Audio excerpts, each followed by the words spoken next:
Tonight on Primetime, an aviation pioneer flies against the critics as he builds the world's largest aircraft. But first, we're gonna get you. I'm Gary Poppa, or at least I used to be. Until we went on location with George Romero, who's making his newest film, Day of the Dead. That's next on Primetime. It's the prime time of my life, doing what I always dreamed I'd do, feeling free and being me in the prime time of my life.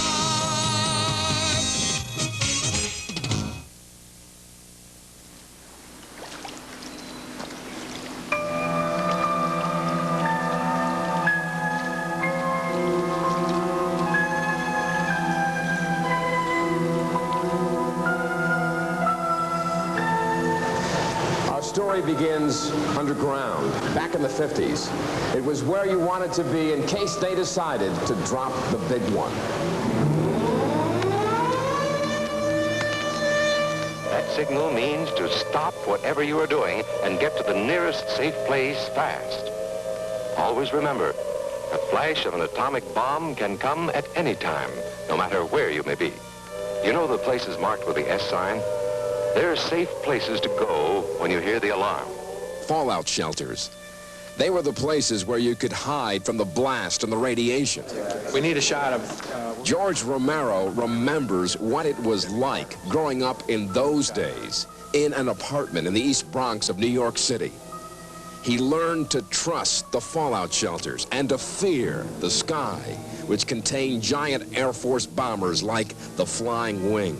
We used to get in our neighborhood about a 6-inch little strip of sky, and every once in a while a flying wing would fly over.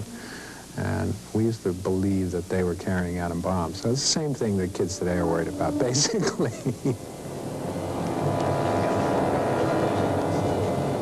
That shadow hanging over him helped trigger fears and fantasies. But instead of running from them, George pursued the nightmares of his imagination. They're coming to get you, Barbara. Stop it! You're ignorant. They're coming for you, Barbara. He tamed them and trained them, and when they were ready in 1968... Look, there comes one of them now. He pushed them through a camera onto an unsuspecting world in his first film titled Night of the Living Dead.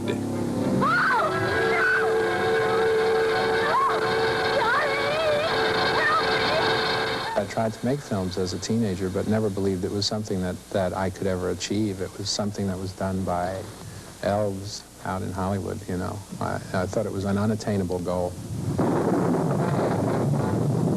But he still gave it a shot, and he saw his Night of the Living Dead become a cult classic that made millions.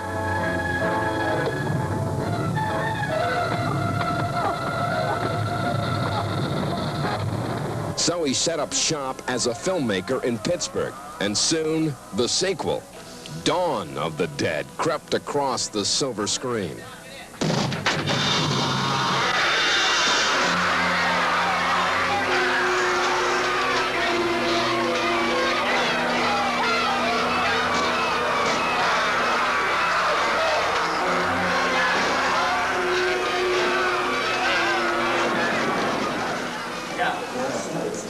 She's got to stand right under this thing.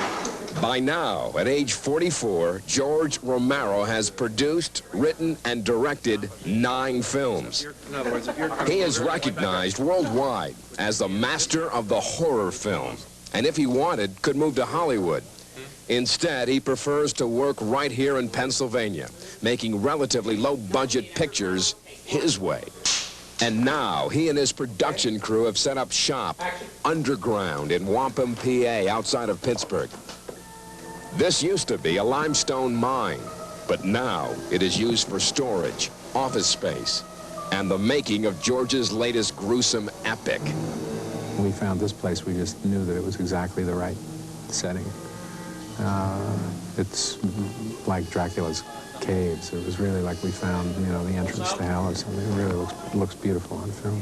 80 Baker, take 1. Okay, here we go. Action. This is the third in a series of films dealing with zombies. The dead are coming back to life and attacking the living. And this is the third in a series of films. The first was Night of the Living Dead, and then there was Dawn of the Dead, and this is Day of the Dead, possibly to be followed by Brunch or whatever else might come up. Brunch, for a zombie, is a living person, which keeps the humans hopping in Day of the Dead.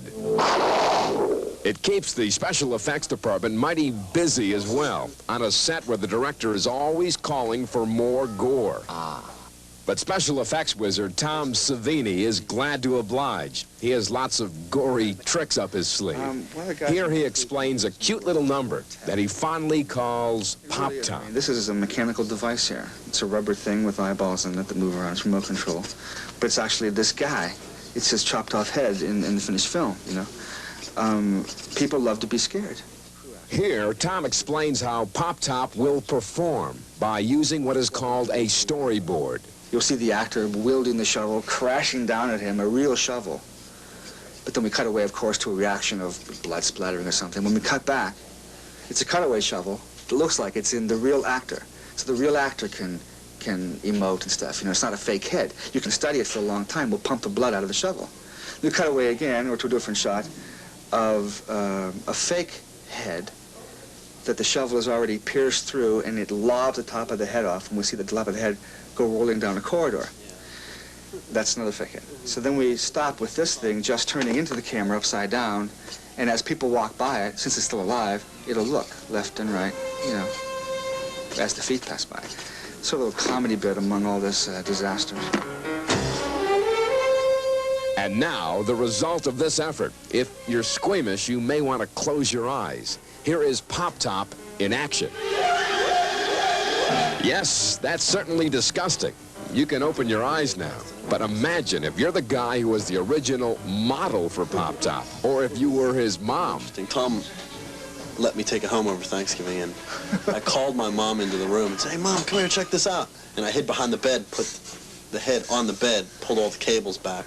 She walks in and is going, looking around, and she wouldn't speak. It was Thanksgiving Day. She wouldn't even speak to me the rest of the day. She just shook her head. She's like, look what Savini did to you. You never know how your kid's going to turn out. In the case of actress Debbie Carter, she is not so sure she wants her mom to know.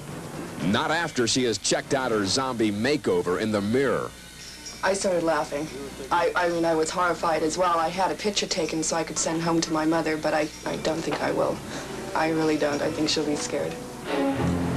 It is strange, that desire to willingly become something as utterly loathsome as a zombie. I can't understand it myself, but if you have something crawling deep inside of you that needs expressing, then let me introduce you to makeup artist Mike Tersick. All of us have been working incredibly hard doing zombies. You know, some days we'll have like 150 zombies to do.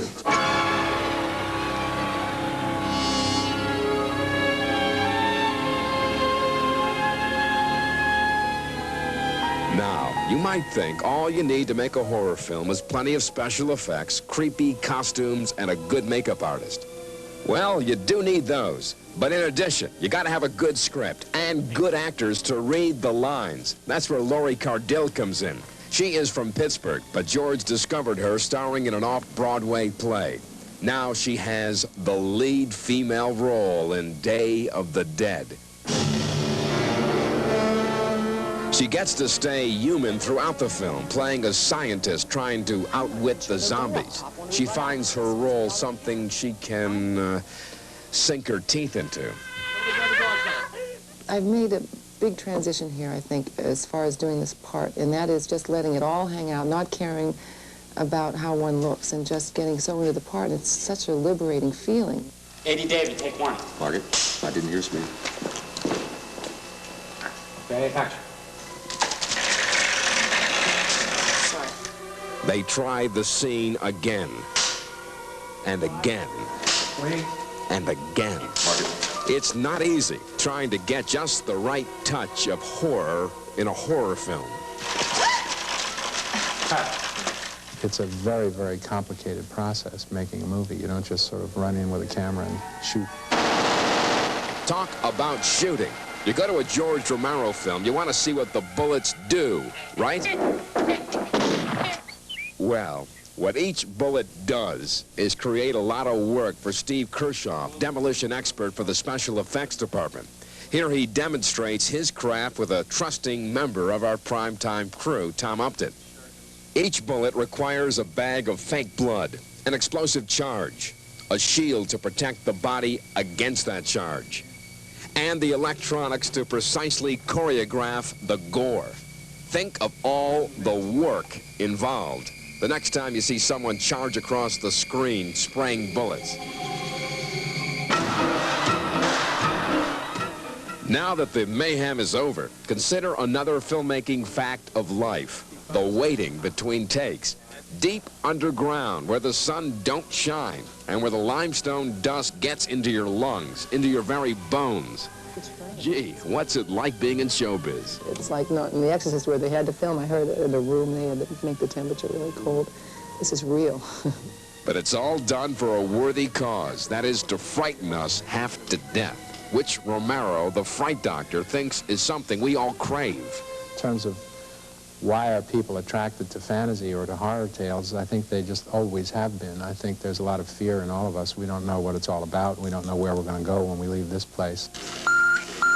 And even as the editing continues for the July '85 release of Day of the Dead, George Romero is hard at work planning his next film.